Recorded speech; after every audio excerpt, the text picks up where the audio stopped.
শরীফ হবে শরীফা বা শরীফা হবে শরীফ, এগুলো কি ইসলামে হালাল না হারাম? আর হারাম জিনিস যদি কেউ হালাল বানাতে চায় আইন করে, তাহলে এইটার ঈমান বলে না কুফর বলে? ট্রান্সজেন্ডারিজমের পক্ষে যদি কেউ আইন করে, এই আইন যদি কেউ মানে, সে মুসলমান থাকবে না বেঈমান হয়ে যাবে? এরকম যত রকম পশ্চিমা এজেন্ডা আছে শক্ত হাতে যে যেই দল করি, যে যে মত পোষণ করি, কিন্তু এই কুফর শিরিকের ব্যাপারে জিরো টলারেন্সে এসে সব কুফর শিরিককে চিরতরে নিশ্চিহ্ন করে দিতে হবে। এই দেশের অধিকাংশ মানুষ মুসলমান, সুতরাং মুসলমানের দেশে ইসলামী আদর্শ থাকবে, এটাই দ্বীনের কথা, প্লাস এটাই গণতন্ত্রের কথা। গণতন্ত্র যদি বলে অধিকাংশ জনগণ যা মানে তা হবে, তাহলে আমি আল্লাহ কসম করে বলতে পারি এই দেশের অধিকাংশ মানুষ এই ট্রান্সজেন্ডারবাদ চায় না, এই বান্ধব তত্ত্ব চায় না, এই মানব রচিত আইনের আগ্রাসন আর জুলুম চায় না।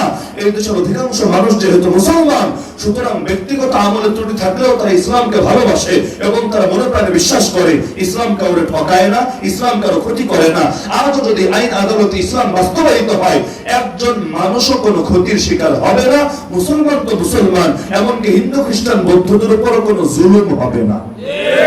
আল্লাহ তাআলা কখনোই জুলুমের বিধান দেন নাই, দেবেনও না। যেটা ইসলাম সেটাই শান্তি, সেটাই ন্যায়, সেটাই ইনসাফ, সেটাই আধুনিক। এমনকি ওরা তো বলে ওরা হয়েছে আধুনিক, আর ইসলাম হলো সর্বাধুনিক। সর্বাধুনিক বুঝেন, কিয়ামতের একদিন আগে ইসলাম পুরানো হবে না। একদিন আগেও কেউ বলতে পারবে না হুজুর ওল্ড হয়ে গেছে, এখন এই সেকেলে জিনিস দিয়ে সমাজ চলবে না। আরে 2024 মাত্র, 3024 যদি আসে ইসলাম তখনও সেকেলে হবে না। তোরা যতটুকু এগিয়েছিস ইসলাম এর চাইতে বেশি এগিয়ে আছে, কারণ তোদের জ্ঞান নতুন এসেছে আর আল্লাহর জ্ঞান সৃষ্টির আগ থেকে আছে। আল্লাহ যে ইসলাম দিয়েছেন কিয়ামত তক সময়ের জন্য দিয়েছেন। সুতরাং নতুন নতুন বিজ্ঞান শিখে আল্লাহর বিরুদ্ধে নামতে যেও না। পৃথিবীর বুকে ফেরাউন আর নমরুদের পরিণতি ছাড়া তোমাদের কপালে ভিন্ন কিছু জমবে। এক নম্বর দায়িত্ব হলো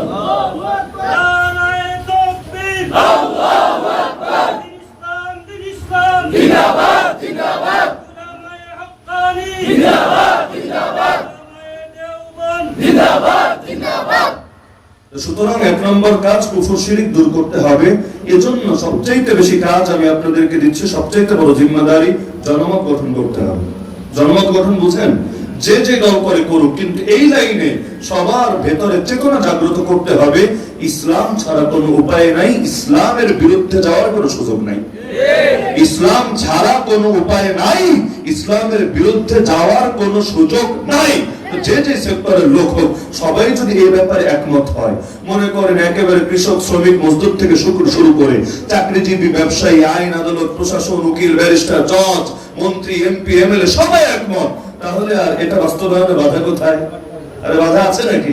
যদি বলেন কাফের মুশরিকরা এসে যদি আক্রমণ করে, আর আক্রমণ করলে হানাদারদেরকে কিভাবে শিক্ষা দিতে হয় সেটা আমাদের জানা আছে।